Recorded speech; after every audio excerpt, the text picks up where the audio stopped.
All right, coming up on our Finding Better podcast, we have Ken Wentworth, Mr. Biz. He's back, and we're gonna smack you. Okay, we've got an amazing show. Ken is going to share his four-step methodology in accomplishing any goal and reaching any goal you can put in front of yourself. In fact, the bigger the goal you can create, the more this is going to work for you. And it's just amazing, amazing, amazing stuff. So get ready. And thanks for joining us. Here we go.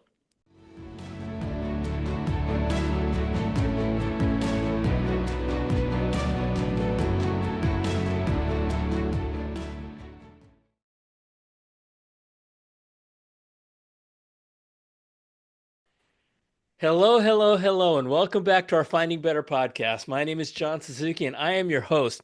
And this is where we share real life experiences of people who have been there and done that in terms of finding better in their own lives so that you can learn from their experiences and wisdom. Because, sometimes the best path to success is to learn how other people did it and copy it. And of course, the best path to avoiding failure is also kind of the same thing. So those are the kinds of things we share here.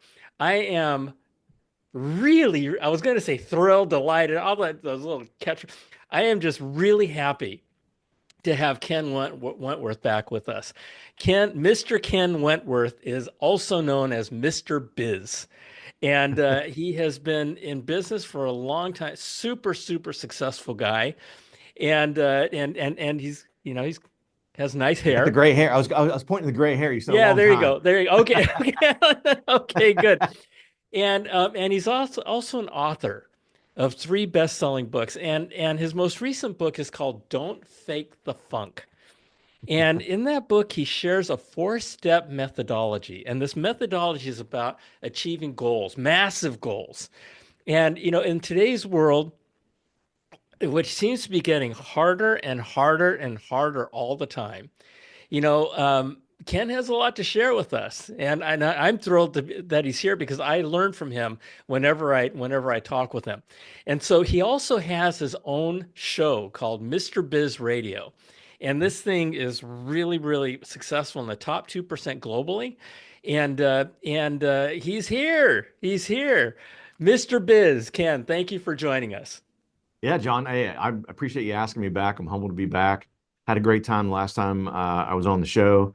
I know we had a lot of good things. And I feel like, just like we started before we started this show, I feel like after the last show, we probably talked as much off camera as we did during the show. Yeah, for sure. So every time I talk with you, I learn and I enjoy the conversation. So appreciate you having me back. Yeah, no, and folks, check out Mr. Biz Radio, right? You can Google it, and that's Ken's show.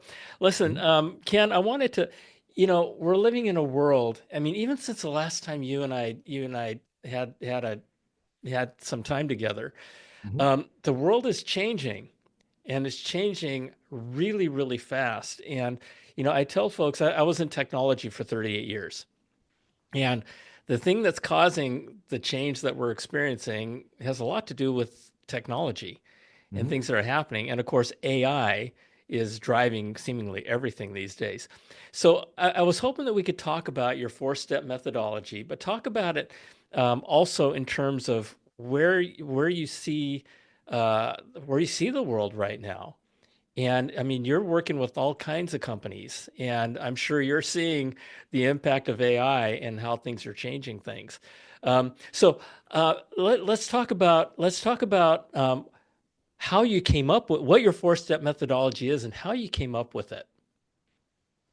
Yeah, so it's interesting, John. I unknowingly came up with it, Okay. to be honest with you. So I just had I guess, an approach that I was taking as I was tackling large goals, throughout my life, even from, even going back to like 12 years old.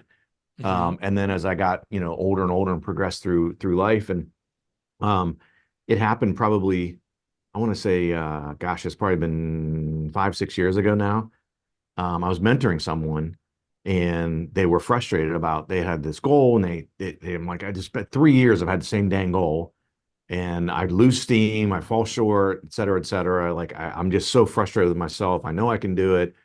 And I said, well, if you allow me, here's how I would approach it. And so I started laying out, what I would do. And we got to the end of the conversation, and he said he was taking notes, and he said, I mean, if you think about it, if he goes, make sure I got this correct. He's like, it's really just 4 practical steps, right? And I hadn't really thought about it. It was my approach. And I'm like, yeah, I think you got it summed up pretty well. Fast forward, I don't know, 2, 3 weeks, maybe a month later, I'm meeting with someone else I mentor, same type of conversation, frustrated about not achieving a goal.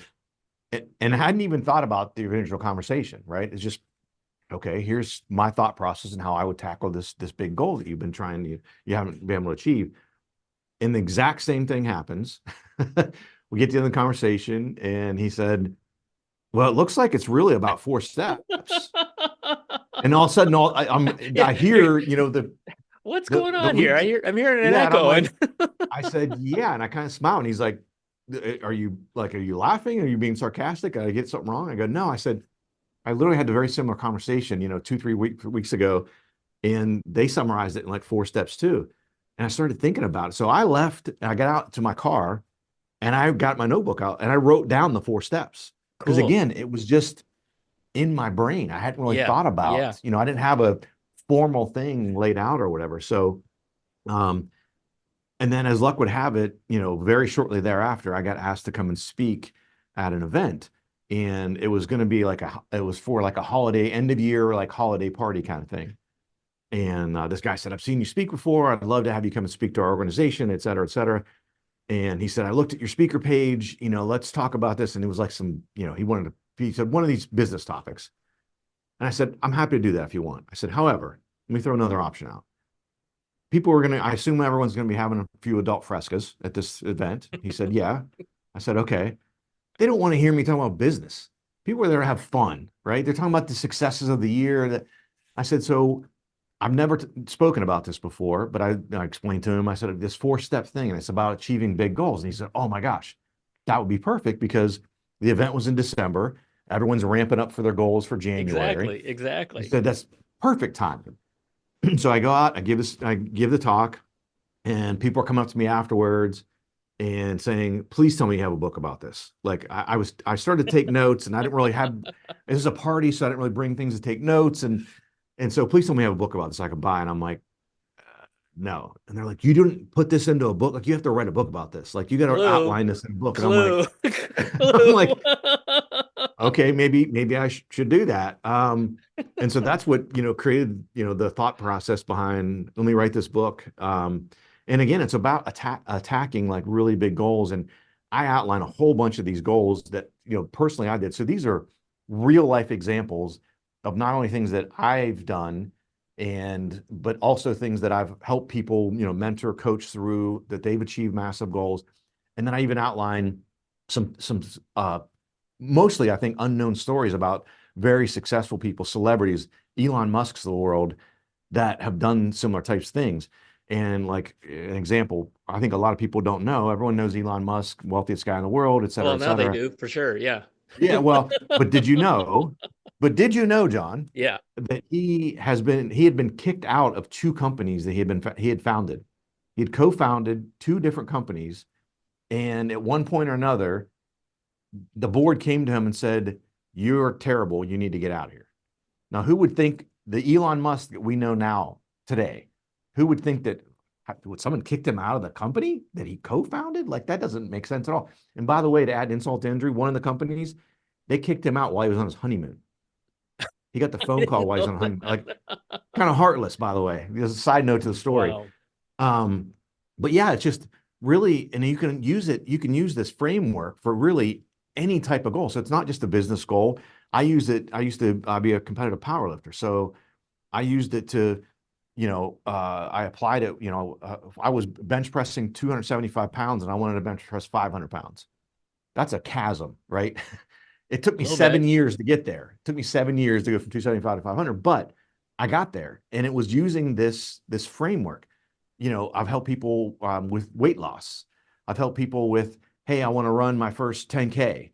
Hey, I want to get this promotion at work. I'm working towards the next level. I want to be vice president or whatever it might be, and applying it to that. So and of course, you got to have a cool acronym so people remember it. So the acronym is SMAC, SMAC.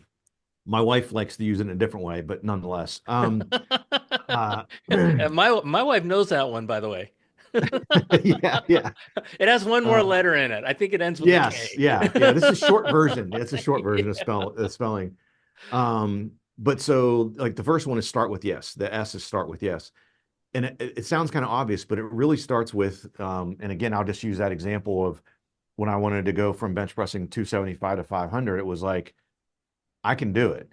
I don't know how the hell I'm going to do it, but I know I can do it. And I know if I'm consistent, I'm going to make it, right? So you got to really have that belief system. Because if you don't have that, it doesn't matter what framework you follow, you're going to fall short. Because at some point or another, if there's that doubt in the back of your mind, because you're going to hit some bumps in the road along the way. Any big goal you're trying to Absolutely. get to, you're going to hit some trials and tribulations. And so if you have that doubt, it starts to really accelerate, right, in your mind. And like, yeah, I was kind of thinking I couldn't do this, and now I'm kind of seeing that I can't. Like I said, it took me 7 years. I tore a pec. I had all these different injuries that I had to battle through. All sorts of different things during that thing that were not part of the plan, right? But so that start with the S is super important. The A, I'm sorry, the M is ironically enough, you mentioned it during the outset, John. You said, if you want to be successful, find someone who's been successful. With the M is model expert behavior.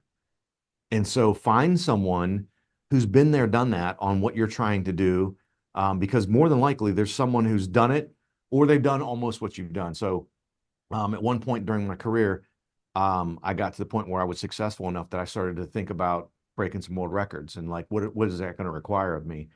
And so I found someone who had broken a couple world records. And I said, and this was, gosh, this was probably late 90s, early 2000s. This guy lived in Iowa. I'm based in Ohio and didn't know me from anything. I was on a couple of like message boards with him. So he'd probably seen my name, but I had never met him in person, didn't know anything about him other than his success. And I just reached out to him and said, hey, I live in Ohio. I would love to come out to Iowa at my expense and I'll get a hotel. I want to follow you around for a week. I want to train with you for a week. I want to follow you around as much as I can. I want to see how a world record holder lives their life, including your personal life, whatever you're willing to share with me, how you eat, what your sleep patterns are, how you train, the intensity you use to train, what And, kind of and people you train with. and you didn't know this man, I didn't know him. No, and you I didn't just know him. reached out to him I did. And because you literally wanted to this learn guy, from him. yeah. If you're going to And I've learn, you done might as this. well. Okay. So this that leads to one of my favorite quotes of all time, Steve Jobs. If you don't ask, the answer is always no. Yeah, yes, that's very true. And Write so that I down, reached out. folks. Write that down. If you don't ask, the answer is no. I have drilled that into my kids' heads so much. And so, as a side note to all this, just to let everyone know that could actually, as a parent, could backfire on you. And let me tell you real quick. When one of our older daughters was a teenager, she came and asked to do something. It was something that was like, there's no way her mother and I would ever let her do. And I said, why would you even ask that? Like, no, we're not going to let you do that. I can't remember what it was, but it was something that, clearly wouldn't do. And she said, Dad, if you don't ask, the answer is always no. And I'm like, Yeah. gosh, dang it. Yeah.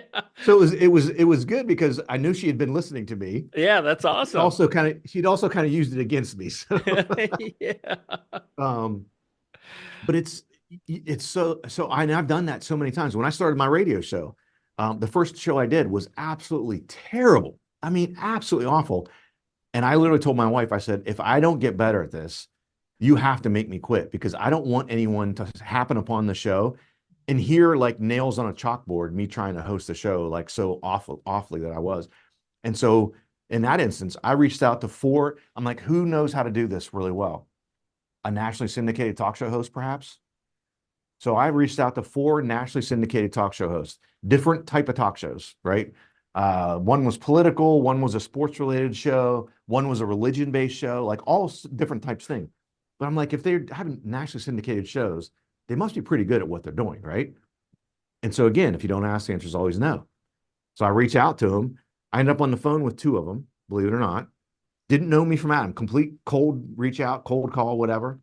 An email back and forth with another one. The fourth one I never heard from. They didn't get back to me. But nonetheless, you know, most people would never even ask because they'd like, oh, that person would never, they'd never get back to me. They'd never, you know. But what I've found is the opposite. Most people, especially when they're successful, want to help people because they probably were helped along at some point in their careers. And so they want to help you. And so I think hopefully that helped accelerate my career as a being a host, right? Being much better at it instead of trials and tribulations and everything. Just like me going out to Iowa and staying with this guy for a week Oh and my learning from gosh. him Totally. helped me steer clear and get around a lot of the bumps and challenges I was going to face. I still face some, but I think I probably avoided a lot of them because he had already been down the path. So he could tell me, like, hey, by the way, you're probably going to run into this. And here's a way that you could work around that or, you know, whatever. And I think that's extremely important is find someone who's already done it and consume all their content. Like in today's day and age, if they have a YouTube channel, go watch all their YouTube videos. If they have a book, go buy their book. Follow them on social media if they have a social media account where they share anything that's related to what you're trying to do. You bet. You And then bet. reach out to them. Again, if you don't ask yourself, the worst thing that happens is you reach out and you never hear back from them. It's like, oh well, I gave it a shot, you know. Um, so that's the M. So and that's critically important, right? That's going to help accelerate the path. The A in SMAC is creating a sphere of accountability. And what I mean by a sphere of accountability is everyone talks about having accountability partner, right? Really important. But the way I looked at it is because I had it happen to me, I think most people, like for example, John, if I said, "Hey, John, I have a goal and I want to run a marathon, and I Hmm. want to run a marathon in October, Right. and I want you to be my accountability partner." Well, you're going to feel obligated, right? Because you're my friend, and you go, "Oh, sure, I'll help you. I'll be your accountability partner."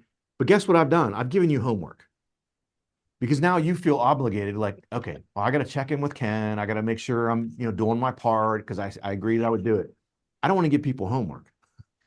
And so I came up with, again, unknowingly, I came up with ways to create accountability, a sphere of accountability, as I call it, without giving people homework. Completely silly example.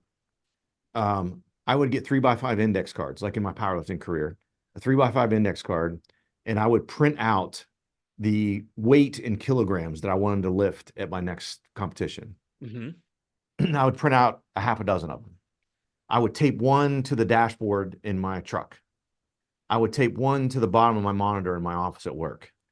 I would put one on the mirror in front of my sink in our bathroom, right? So when I get ready in the morning, I see it every day.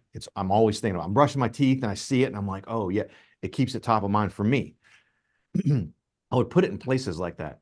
So inevitably, what happens is, you know, when I was working in the corporate world, someone would get in my truck we'd go to lunch or something, and why do you have 315 taped to your dashboard, Ken, on an index card, right? You know, it's not like some fancy thing or whatever. They're going to ask a question. I'm like, oh, that's the weight I want to lift my next competition. Almost every time the person's going to ask more questions, right? Because now they're a little bit intrigued. Absolutely. Like, oh, well, when's the competition? Oh, well, it's in July. Oh, well, that's awesome. You know, well, then And you're constantly reinforced. you haven't given them homework, but now they're a little bit bought in, probably, Yeah. whether they like you or don't like you. This works both ways, John, because if there's someone who doesn't like you Yeah. and they hear that, and in the back of their mind, they're like, there's no way he's going to lift 315 kilograms. Yeah. That's just not going to happen. I'm going to ask him because I'm going to embarrass the crap out of him. Right. I'm going to make him look bad. So you know that in the back of your mind, or you think that they might, and you don't want that, right? You don't want that. Um, and the same thing with other coworkers who would know that goal, you know, hey, how's your training coming along? 315, right? You know, right? And so you created that sphere without giving them homework. Yeah. And you think about that. You think about that. Someone says 315, right? The other option is, oh yeah, I gave it up. Right? Right. I mean, if people are So constantly asking you about it, you're gonna, gosh, dang it, so shoot. when I do the talk, the way I emphasize that point, John, is I'll say when I segue into that piece of it, I'll say, okay, I got a quick question for everyone in the audience. And anyone who likes to disappoint people, please raise your hand. If you like to disappoint people, please raise your hand. And of course, no one raises their hand. I'm like, okay, that's why this works so well. Because if I tell you, John, 315, I think that you might ask me about it. You may never ask me about it, but Right. I think you might. But it's in And your I don't want head. to disappoint you. Yeah. I don't want to go, Yeah. oh, I quit, John. And Yeah. then then I also make it awkward for you because then you're like, oh, how do I react? Do I go, Yeah. oh, shucks, Yeah. Ken, that's Yeah. bad? Or do I go, Ken, grab the bootstraps and get, That's amazing. it and so it creates that sphere of accountability without, giving that homework. I also had, like with my training, another example that you can use is for a small group of people. So I would do 4 or 5 people. I would send them weekly email updates on my training. And it was only 4 or 5 people, and it was people who had agreed. So I'd ask them, like, hey, do you mind if I send you an email? You could never respond to anyone if you don't want. But the thing is, for me, I think they might. They might all 5 ask me, what the hell happened to your training last week? Right. Why did you miss training on Wednesday? Or, whatever it might be. I don't want to disappoint people. So even if those people never respond, they never say a word. But what I found happens is the opposite. I get the attaboys back, like, oh my gosh, that's a great week of training. You're on your way. Oh, don't worry about it. You had a bad week, but you've had 3 good weeks in a row. It was almost always very encouraging. And I had one guy in the group purposely who was very cynical, who would give me a swift kick in the rear end when I needed it. I knew he would, in a reinforcing way. But that's another thing that I would do. And I try to make it as easy as possible. So I got to the point where I would just do audio updates and I would send them an audio file. So take 3 minutes and listen to this. You don't have to read 4 paragraphs of an email. Like most people don't want to do that. Just listen to this quick audio. But I would tell them what my training was for the next week. The end of it would be, here's what I did this week. Here's how things went. And I would update Wow. them on the key things. And I would say, hey, by the way, this coming week, Wow. here's what I'm going to do. So Wow. that way I'm creating the accountability for the next week. Right. So You now know, I got to give them the update the next week. And I've already told them what I'm going to do. No yeah. surprise. Yeah. And there were a couple of times where someone would call me on it and be like, hey, last week you said blah, blah, blah. What happened? I'm like, oh, well, I had to go out of town for work. And so I moved my training from Tuesday to Wednesday or, whatever it might be. But again, I think creating that sphere of accountability without giving homework is the key. And there's so many other subtle ways to do that. Yeah. Um, And you talked about, positive reinforcement. And you also talked about negative reinforcement. And we've all mhm, experienced negative people, right? mhm. I'll tell you something, depending on the person now, and a lot of us can relate to this. My dad, right? Or somebody close to me says, "Yeah, yeah, that's not gonna happen. You're never gonna get there. You get to 500 pounds." I'll tell you something. Talk about motivating, right? Yeah. I mean, and I have had experiences where people, including my dad, including my sister, said, "You can never do that." And I turned around and said, "Just watch. You Yeah. watch," right? And so that negative perspective can also, in some cases, light a fire underneath you as well. I love that. I love that. So that happened to me, John. So so I trained with a group of guys. The day I benched 275 for the first time, first time I'd ever done it, I said, my guys I worked out with are like, "Oh, great job," and whatever. And they're like, "What's next?" I said, "I want to bench press 500 pounds." And one of the guys, No, right, most people would work their way, go from 275 to 3 to 325. right, and You literally just the jumped right one to guy who 5. trained with me, who was a positive guy, but a truth teller, thankfully, he literally puts his arm around me. He's like, Ken, like, I appreciate big goals, but you also have to be realistic about it. I'm like, he goes, how the hell are you going to do that? I go, I don't know. I just know that I'll figure it out. And then another little quick side note to the story. He's like, how'd you come up with 500? And I said, well, in our gym, the gym I was lifting in was a powerlifting gym. It was a pretty serious gym. So in my weight class, the gym record was 475. And I pointed up at the board and he's like, well, the record's 475. And I'm like, well, I want to beat the record by 10%. And if I beat the record by 10%, that gets me to about 495. If I'm at 495, I might as well make 500. And he's like, oh my God, are you kidding me? Like, um, but I think those things help drive you because inevitably, especially during my 7-year journey, right, of all this, I had a lot of setbacks and a lot of things that threw curveballs at me, but because I had created a lot of that sphere of accountability, those are things that got me up to train at 5 o'clock in the morning when I didn't want to, because I Oh, know that I totally. am not gonna be able to train Yep. all day because Yep. I got to go straight from work to a meeting, and then I got a dinner, and then I'm not going to get home till 10 o'clock, and I'm not going to get any good training in at 10 o'clock. So I have to get up at 5 to do my training before I go to work. And on those days when you feel like crap or you don't want to do it or whatever, it's like, okay, well, at the end of the week, I'm going to send an email and say, yeah, I didn't even train on Tuesday. So now that threw me off for my training on Thursday, or, whatever it might be. Right. I need to get my rear end up and get moving. Even though no one may never ask me about it. I think in the back of my head they might. And so again, that sphere of accountability is super, super important. Yeah. And without giving homework, again, I think that's a big aspect of it. Yeah, no, no, no. And just when you say not giving homework, you're talking about getting people aboard with you without them having to do any work, Right. right? Just that's wonderful. That's wonderful. Yeah. Yeah. Yeah. And again, it wasn't something I'd ever read about that. I'm just like, how can I accomplish these things? How can I, kind of bring people into this, what I'm trying to do without making it about me, or, hey, guess what I'm trying to do, or, whatever. Even though it And is all about you. I mean, I this is mean, about you achieving your goals, right? yeah, it And is. you're bringing people in, you're bringing your tribe into this, and and that's part of it. Part of it is working towards building your team, right? Yeah. And your team was part of your team at the beginning was, you know, as you modeled successful behavior. Yeah. So Yeah. awesome, awesome. Okay, so sphere of accountability. That is Yeah. amazing. So that's the accountability. So start with the S is the S, model expert behavior, accountability, sphere of accountability.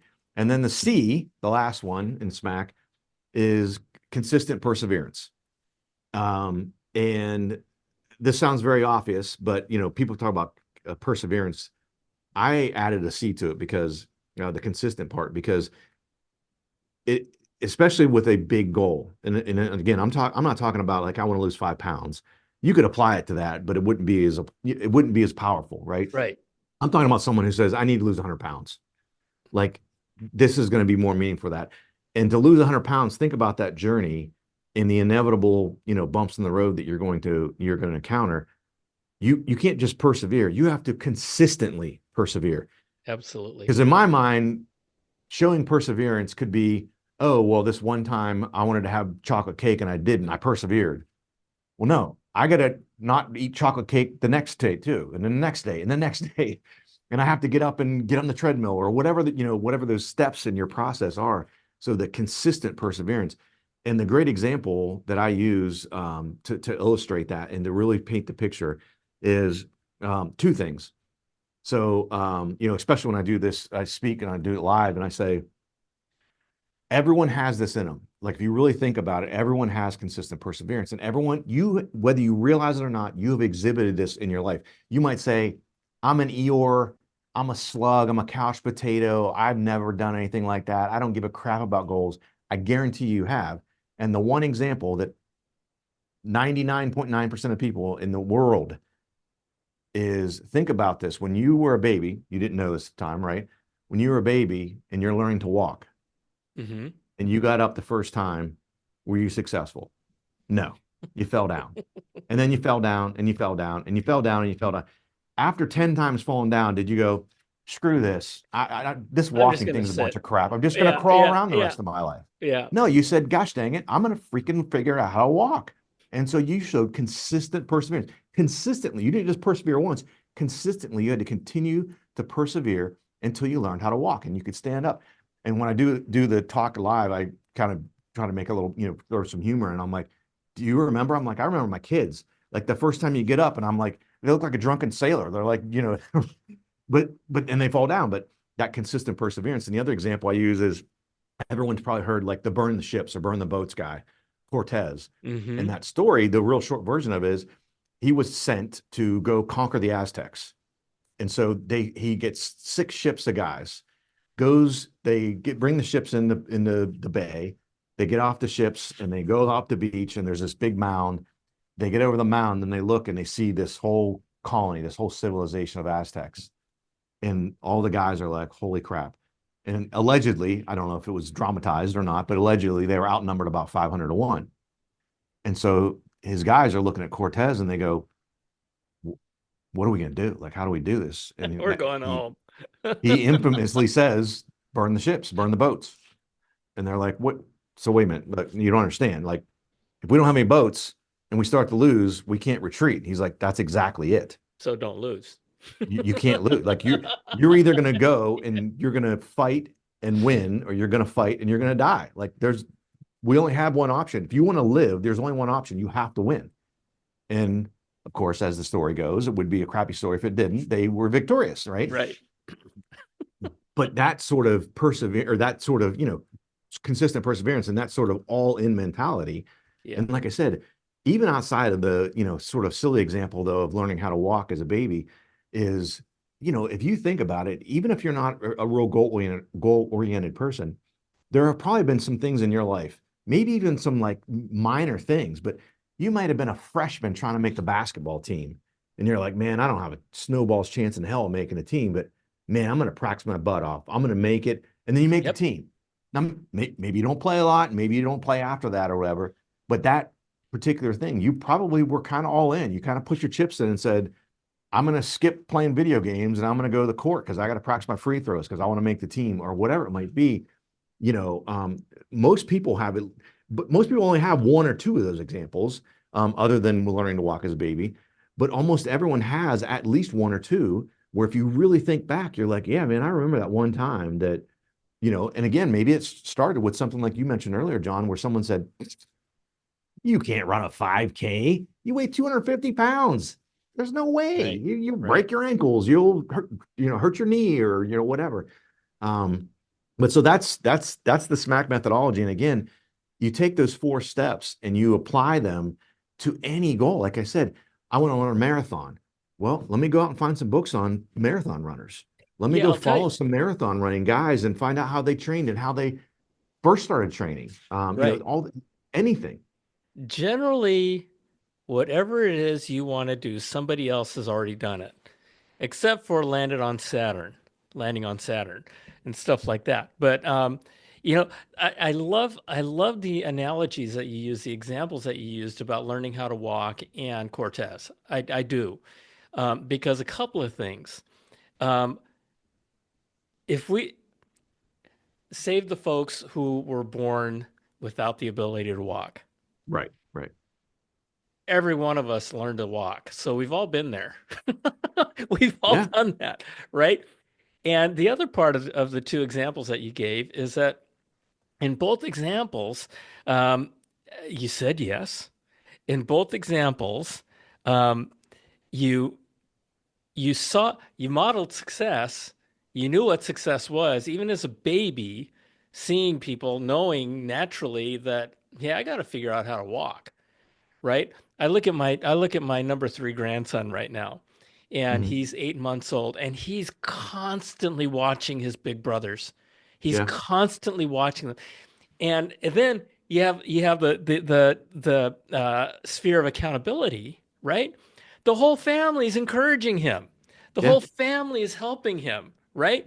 And in the case of Cortez, everybody was helping each other. I mean, they had no yeah, choice, right? yeah, So they absolutely had a sphere of accountability. It was a desperate sphere of yeah, accountability, but yeah, they had it.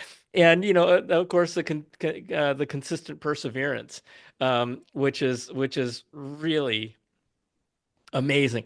And I love those two examples because we've all been there in some way, right? yeah, We've all been there, and everybody listening can think back on an experience they had, whether it be last week, last month, or last decade, or 5 decades ago. And I think it's so relatable. It's so relatable what you're teaching folks, and I love it. And like you said, here's the thing: the bigger the goal, I can imagine. Maybe I'm wrong. The bigger the goal, the more effective SMAC is. absolutely. Yeah, Right? Because the bigger the goal, the more people you can get to buy into it. Yeah. and encourage you, right? And make you accountable. That's really cool. I So, would make up like even for other goals other than like, the index cards.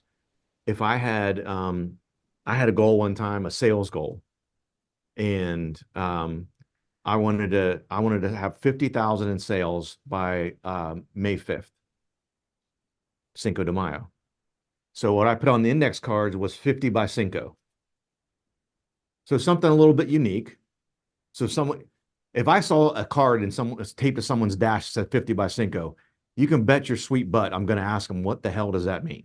Like, that yep, sounds kind of cool. What yep, is 50 by Cinco? I'm going to ask them. So I would make them sort of unique things like that that would be to most people a little bit intriguing. They would either go, Ken's really weird and wouldn't say anything, or they would ask, making up those little things like that. And that's what I tell people. Like, even if, and I give a bunch of examples, I try to be funny in the book of, let's say you're trying to lose weight. Here's some, brainstorm ideas I would use on a card, like, oh, whatever. And, or if you're trying to run a marathon or, whatever, but, I use that 50 by Cinco. I don't think there was a person that saw any of those index cards that said 50 by Cinco that didn't ask me what the heck that meant. yeah, yeah. And here's the thing. Let's talk about goals just for a second. Just for a second, okay? Because we've been talking about goals, but now I want to talk about goals. Not what the goals are, but how to set goals, right? Because it's one thing to say, um, I want to go to the moon. Okay, bad example. It's one thing to say, um, I want to make $100,000. It's another thing to say, I want to make $100,000 by December 31st of this year, and I want to do it by selling anchovies, right? Um, talk a little bit about goals and how to create a goal. So it's interesting because I think it is important to put timelines behind it. But like, for example, I gave the getting to 500. I had no timeline. I'm just like, I'm going to get there.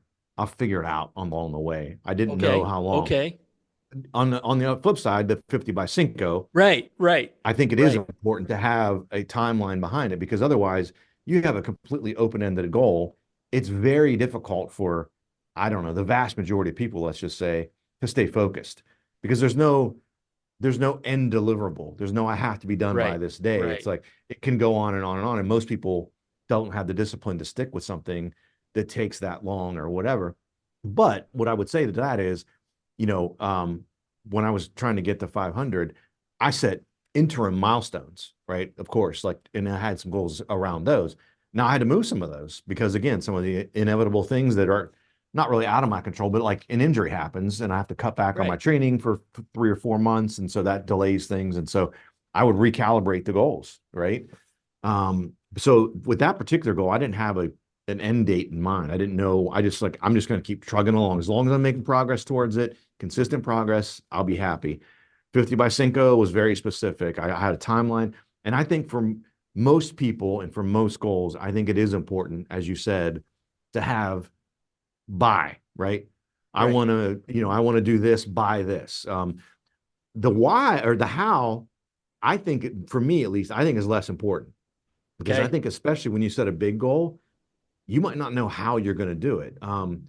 A couple years ago, I hate running distance, right? And there was this thing popped up. It was like the middle of December, and it was for a race down in Clearwater, Florida. And again, I'm based in Ohio, and one of the options for the race. So I ran some 5Ks like back when I ran a 5K when I was like 8 years old.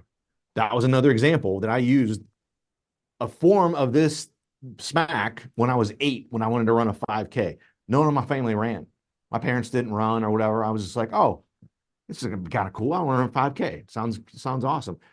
I was 8 years old. I couldn't go to the track by myself. I couldn't take off in the neighborhood and go run like my parents would let me do that.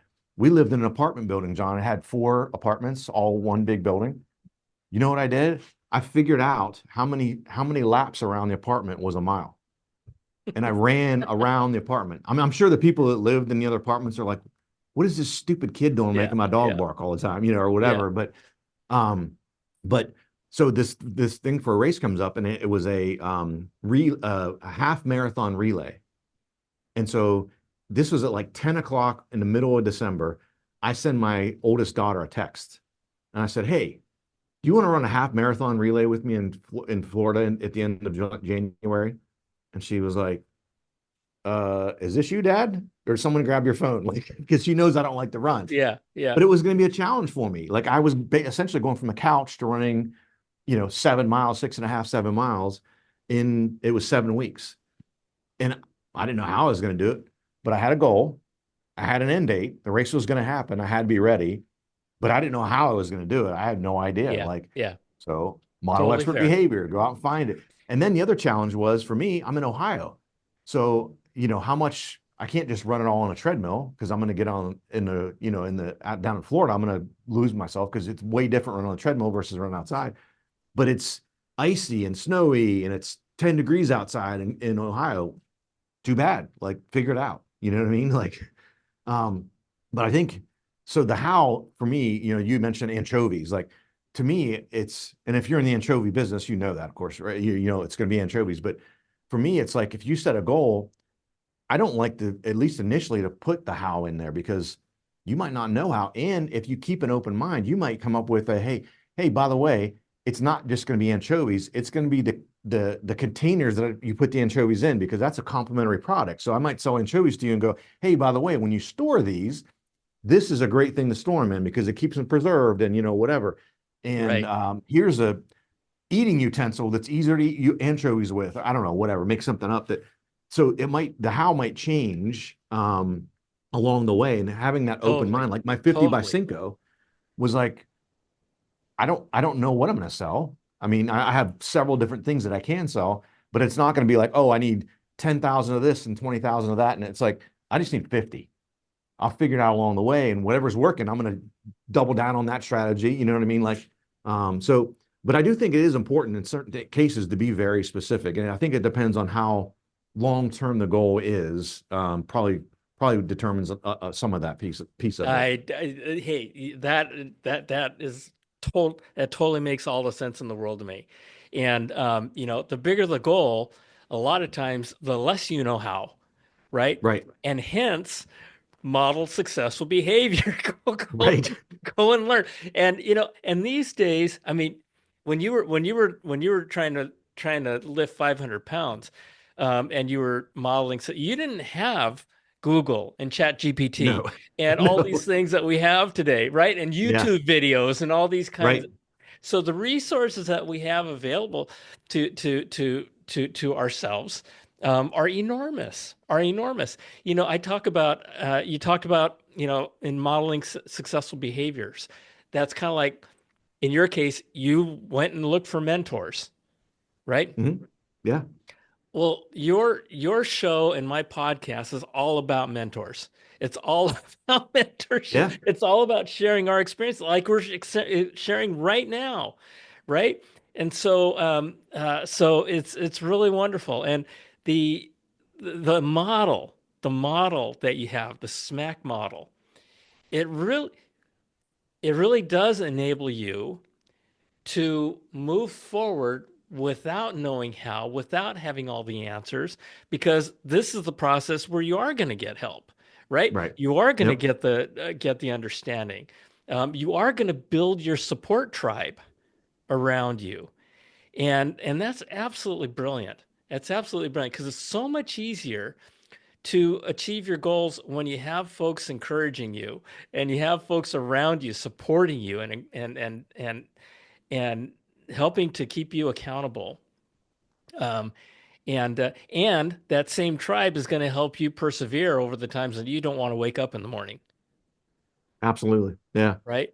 So yeah. this is I, brilliant, Ken. I This think is a lot. wonderful. I appreciate that. I think a lot of people think like, well, I don't have that in me, and that's why I use that example of the baby learning how to walk. But and again, I didn't do this knowingly.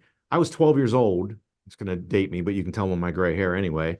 I delivered newspapers, and so I played four sports back then. So I only had a limited amount of time when I had time that I could deliver newspapers. Hmm. So I knew I only had X number of months or whatever it was. Maybe it was a summer. I can't remember where I could do it. Well, I wanted to buy, again, this will date me, and probably a lot of people that watch or listen to your show will be like, what the heck's he talking about? I wanted a Commodore 64 computer. Okay, so you know what it is, John. Okay, Of from your course. laughter, you know what it is. Okay, that's good. That's No, good. you At got to least one understand. person. I started my technology career with punch cards. Okay, okay. So a Commodore 64 computer, I think it was either 200 bucks or 250 bucks. And I go through my first week of delivering newspapers and I figure out how much money that I made. And I'm like, I only had X number of weeks. And I'm like, I'm not going to get there. I'm not going to make enough money to get a computer. Well, how can I make more money? Like, I can get more customers. Okay, well, that's going to take me some time. And then that might take me 2, 3, 4 weeks. And then now I'm even shorter. Like, okay, well, there's something there, but that's not going to move the needle enough. And so I created a survey because I thought, okay, the way for getting there is tips, getting bigger tips from my customers. Well, how do you get bigger tips? I don't know. So I created a survey that I put in the newspapers. Again, John, I had to handwrite them. Uh-huh. So I Yeah. think I had Yeah. 50 some people on my route. So I hand wrote 50 surveys of what does good service look like to you? What would it require for you to give a bigger tip? What would that mean for you? That kind of thing. At That's 12 years old, that's awesome. I'm in the dining room, right? I got papers everywhere and I'm writing all these things out and I got the template that I'm copying, right, right, right. And I personalized them because I knew all my customers. So I would start out Mr. and Mrs. Thomas or, whatever. Um, and my parents come in, they're like, what are you doing? I go, I'm creating a survey. They're like, for what? I said, for my newspaper customers. They're like, you're 12. Deliver the newspapers, make sure that's dry and it's on time. That's all they care about. I'm like, I need more. I You got to be know? better, right? To make the money I want to make. That's the easiest, or not the easiest path, but the most lucrative path. So I created the survey and I got results back. Not everyone answered, of course, but I got results back and I got there and I got my Commodore 64 computer. But that's another example of like, you have that goal and you got to think outside the box. Yeah. Yep. 12 years old, it would be That's easy right. for me. And I'm not trying to give myself credit here, but I look back and I'm actually pretty proud of it that I thought of that Oh back my then to like, gosh. You talk about how can you scrappy. figure out, Yeah. how do you do that? Yeah. What's a different And path? you know what the beauty of that is? Because I've been in sales all my life. The beauty of that is that you delivered what your customers asked for. Yeah. Right? I mean, And asked. you asked, you said, how can I deliver better service to you? And what can I do to deserve a bigger tip? Yeah. Yeah. And then the And it's answer, like, yeah, and like I said, I think it was my dad or my mom were like, deliver the paper on time and dry. That's all they care about. Well, that's what you think they care about. But like yes, I remember one specific example, this family, they neither one of them were very mobile. They were older people and they weren't very mobile. And so they said, you know what? If you could bring our newspaper in, just come up instead of putting it in the mailbox or whatever, walk up the sidewalk, tap 2 times on the door. Our door will be open. Open the door and set it on the table for us, and then just close the door. So they trusted me enough, obviously, that they're gonna have the door unlocked and all that kind of stuff. Again, this was a long time ago, but um, and so that's what they wanted. And so they tipped me very generously because they didn't have to worry about one of them that's walking down the amazing. sidewalk. And again, I'm in Ohio, so it could be icy, it could be snowy, it might be raining, and they don't get along or get around very well. So they're like, that's what good service looks like to me. And you're 12 years old. I'm 12 years old. Yeah. So folks, if you are in business, if you are in customer service, if you're in sales, there is a massive lesson from a 12-year-old to learn here, right? Ask your customers what they want. Ask your customers how you can, what would be more valuable to them. They will answer you. If they have an answer, they will tell you the answer. And don't just assume. Like I said, my mom or my Don't dad were just like, assume. on time and dry. That's all they care Okay, about. so Like, I no. want to tell you a quick story. So, Yeah, yeah. my last job was with Expedia in their vacation rental group. Okay. I started in vacation rentals in 2004 when nobody knew what a vacation rental was.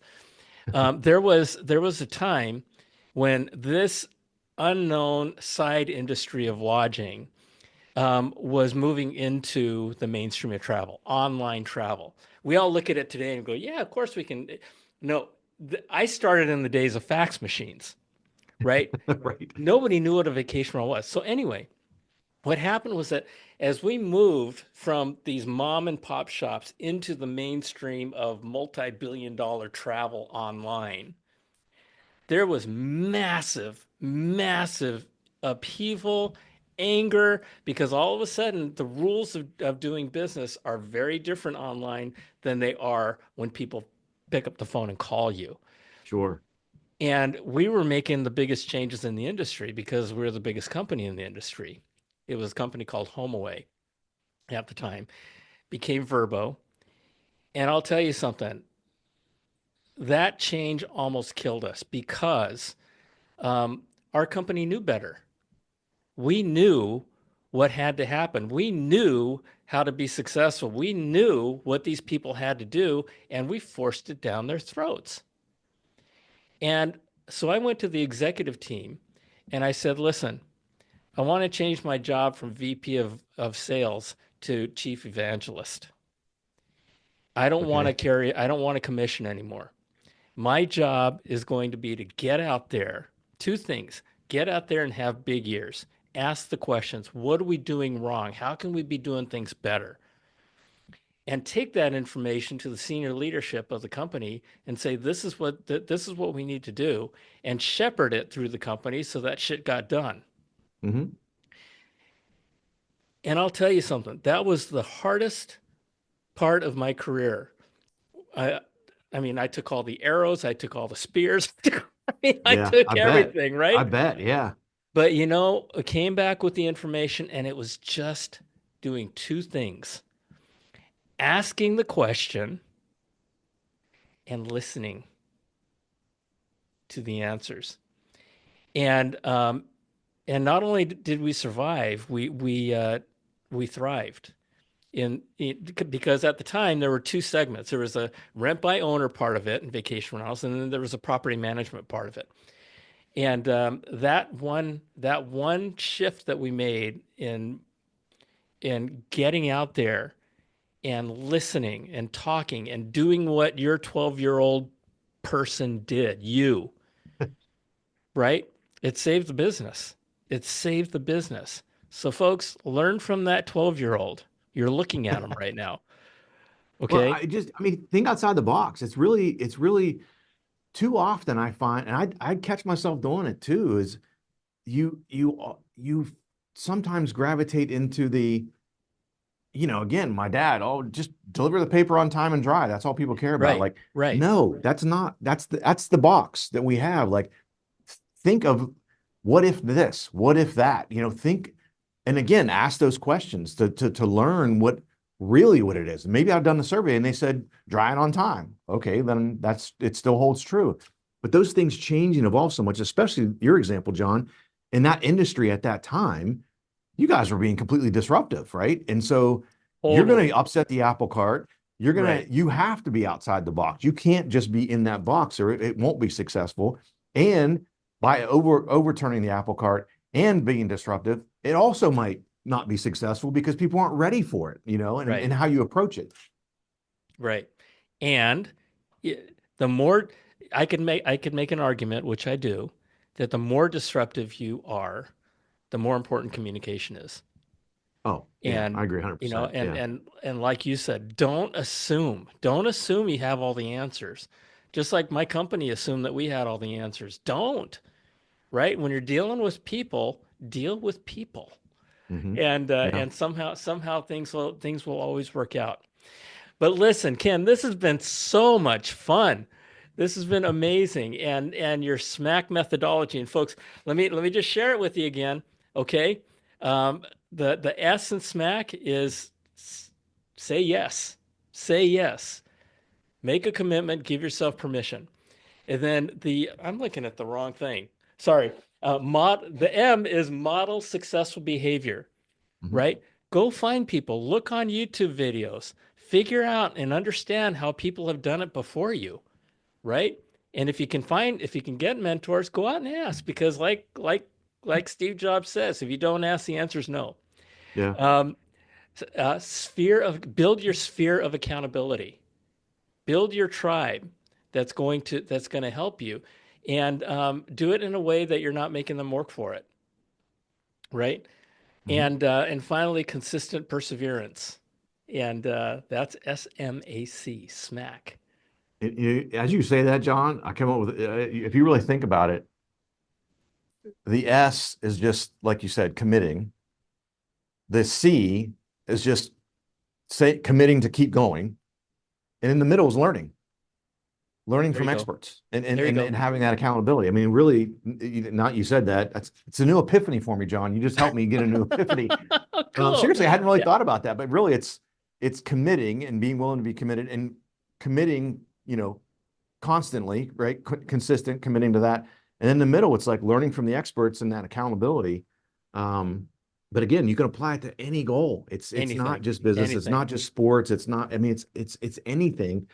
You can look at those things. And again, I've done it. I did it with my radio show hosting. I did it in my powerlifting career. In my powerlifting career, learning how to cut weight. It's a big thing, right? You weigh in 24 hours ahead of time. Like, well, I can create an advantage if I learn how to do that better. So I went out and got 3 books about it, read the books. The book I liked the most, I reached out to the author. I'm still friends with him to this day. That was, I Wow. don't know, 25 Wow. years ago. I learned how to do it really well.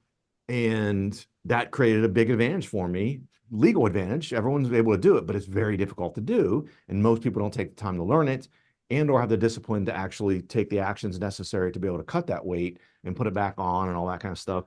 Um, I did it with that. I did it with getting promotions at work, targeting things and having, again, stupid little index cards and all that kind of stuff. I carry around those little memo books. I don't have one in here right now. I'd show you. It's in my backpack. But the little ones that are like this big, it's like maybe Mm-hmm. 100 sheets or whatever, but not spiral because the spirals rip. But I would put, 50 by Cinco or whatever the title was, or 315 or whatever on the front. And then for me, for my personal accountability, I would I would put a day every day. I had to write at least 3 things that I did that day to get me closer to whatever the goal was on the front of that book. And so while it sounds a little bit silly and a little bit obvious, there's something about, and there's science behind this. I don't know all the facts off the top of my head, but about actually writing things down. It's super powerful, not typing them on your phone. It's Totally. actually writing them down. Totally. And there were times that because I would hold myself so accountable, there would be times that literally it'd be 6 o'clock. And let's say I'm on the treadmill or something, right? And I'm thinking about what am I going to write down in my 3 things today? I'm like, shit, I only have 2. Yeah, So that's right. what I got 4 There's hours that till I'm gonna go to bed at commitment. 10 o'clock. Yeah, What one more thing can I do to have something, a third thing to write in my book? that's And it would amazing. drive me because if I hadn't thought about that, I would have never written it down. I would have only done 2 things that day instead of 3. And so those little things, those books cost, I don't know, $2 or $1 or something, right? Super easy. And I got the little ones because you could stick them in your pant pocket. You could, you could carry them around with you. I carried mine around with me. That's why I didn't get the spiral, because I would carry it around and I was always referencing it. And then I would, the pages would rip out because it was spiral. So I'm like, Yeah, oh, I got to get yeah, the kind with no spiral. The other thing that book does, I know we got to go, but I want to mention this too. The other thing that book does for you personally is when you hit those bumps in the road, when you hit a rough spot, when you are training for a marathon and your knee hurts, you get an injury, when you're just down in the dumps and you feel like crap and you don't want to do whatever it is you need to do that day for whatever the goal is, you get that book out. Depending how long you are far along you on that journey, you look back, you flip back pages and you go, holy crap, I forgot that I did that. I've already done that too. I did this, I did that. And all of a sudden you get re-energized because you're like, man, look at all the work I've already put in. Man, this is a bad day. Who gives a crap about one day? Look at all this awesome stuff I've already done towards this that's goal. wonderful. That All of a is sudden you get wonderful. re-energized and you're like, Yeah. one bad day. And not only That's that, you're going to look nothing. at all that stuff and you're going to go, I'm not going to throw that away, right? Right. I mean, This is how much I've I invested just already. look at all I can't turn this. back now. Yeah, Like that would be, all this effort would be wasted. that's So wonderful. that's the other thing That's that those wonderful. little books do. I still have those books to this day. And I only have one at a time to stay exactly focused, right? I only have one at a time, but I carry them around with me everywhere I go. And I hold myself accountable every night before I go to bed. And for me, it's been super powerful. Like I said, if nothing else, like the writing down and reinforcing, like, hey, man, I really kicked some ass today. Or on those bad days, like looking back and going, man, I'm doing really well. Like today's been bad, or the last 2 days have been bad, but I mean, the last 127 days have been pretty fantastic. Looking at this book, you know. The brilliance behind that, Ken, is that there's so much reason for us to be negative. There's Yeah, so much, I mean, the world gives us reasons every single day to give up, right? And the tribe that you're talking about with your sphere of accountability and these little books that keep a record. It keeps a written record. That it's brilliant. That's just brilliant. so Now, I know I said that was it, John, but you just remind me another one. This is a short one, but it's really good. It's really good about okay. the negativity and about what you surround yourself with. It's related to that. Tony Robbins, and people have probably seen either this one or a variation of it. He is interviewing someone in a room, and it looks like there's a bunch of books and stuff like that. There's a bookcase you could see and everything. And he tells the person, he said, I'm going to do an experiment. I want you to look around the room. I'm going to give you 3 seconds. Look around the room and find everything you can find that's red. And so the person looks around. He's like, okay, close your eyes. They close their eyes. He waits a count or two and he says, tell me everything you saw that was brown.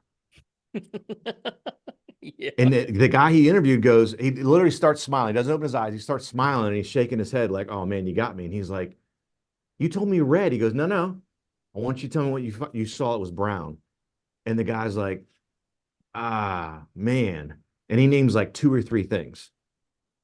And so then Tony says, open your eyes and look around the room and count how many things you see that are brown.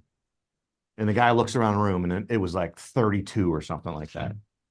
And the whole example is like, look, if you're looking for negative crap, you're going to find it. If you're looking for positive stuff, you're going to find it. You're looking for red books, you're going to find red books. You're looking for brown, you're not going to find red, and vice versa, right? So it's really important, and that's how powerful the mind is. But that example, to see it in real life, in real time, and it was like, holy crap. And then they pan around the room, right, when the guy's looking for the Mm-hmm. brown stuff after he Mm-hmm. opens his eyes, and it's like, Mm-hmm.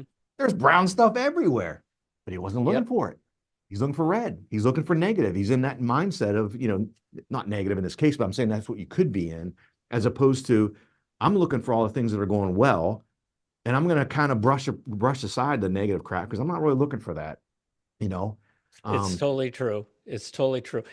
the get And to versus have to. You probably heard that too. When people, like, oh man, I have to yeah, take my yeah, kid to yep. practice. I have to, I have to, I have to. I get to. I get to take my kid to practice because guess what? In a few years, my kid's going to be older. They're going to be out of the house, and I'm not going to be able to take my kid. I'm not going to get that one-on-one time in the car to talk to them, and I'm going to miss that, right? So I get to take them to practice. I'm So not a folks, have to. I hope you got that, but simply replace got with get. And that is as Ken just said, instead of saying, I gotta take my kids to school, I gotta go to work. You get to take your kids to school and you get to go to work. It becomes it's an instant shift in your mind. Yeah. And I'm sure you've heard this one, adding the word yet at the Yes. end of a statement of something you can't do. Oh, I can't do that yet. Yeah. I can't bench 500 pounds yet. Yet. I Yep. can't run that half marathon yet, right? Just those replace got with get and add yet. Yeah. Yeah. Two different It, situations, but but yeah, people this say is that, you hear that all the time, and all focus on positive and all that stuff. But those two things are so powerful. The got to get and the yet part, and just if you whatever you're looking for, you're going to find. You play that game, and absolutely. you're in the car with your kids or whatever, and you're like, okay, let's play Punch Bug. And every time you see a Volkswagen, and all of a sudden you're like, man, I didn't realize there's so many dang Volkswagens on the road Yeah, that's because you right. never look for them, That's right? right.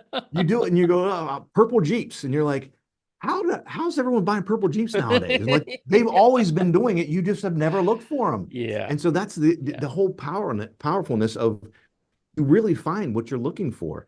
And that Yeah. got to get is a big part of it is even the job thing. Someone who's not happy in their job and they go, I got to go to work.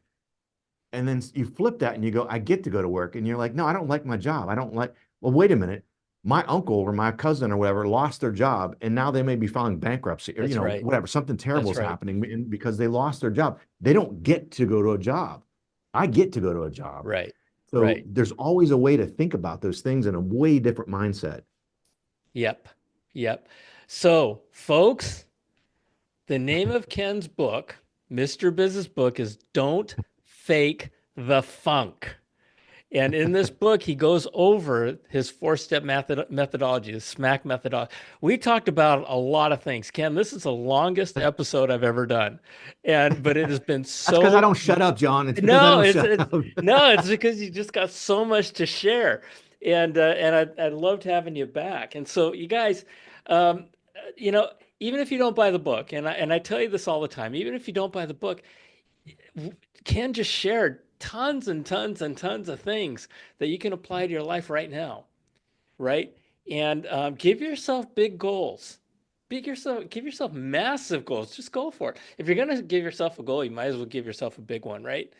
And they actually call them BHAGs, which Yep. is big, hairy, audacious goal. So and check out Mr. Biz's radio show, okay? And you can see him over and over and over again. Wouldn't that be cool? So Ken, you got anything else you want to share, Mr. Biz? No, I just really appreciate you having me on. And honestly, I apologize for for me having all these stories or whatever. But honestly, John, and I'm not just saying this and being patronizing, it is always energizing talking to you. It gets me going. It gets me thinking about some of these things that sometimes I forget some of these things and have to be reminded of them. And talking to someone like you helps bring me back to those, those sort of that mindset and thinking about those things a little bit more mindfully and everything like that. So I really appreciate you having me back on. Well, thank you for sharing that because I want to add value into your life as well. And you just shared with us so much. This has been so much fun. Mr. Biz, Ken Wentworth, I love you. God bless you. All of you out there, thank you for joining us. Share this. This is life-changing stuff. This is stuff that can really set you on a different direction. And you just got to choose. You just got to choose. Okay. So, with that, I love y'all. God bless y'all. Thank you for joining. Please share, please subscribe. We'll see you next time. Bye.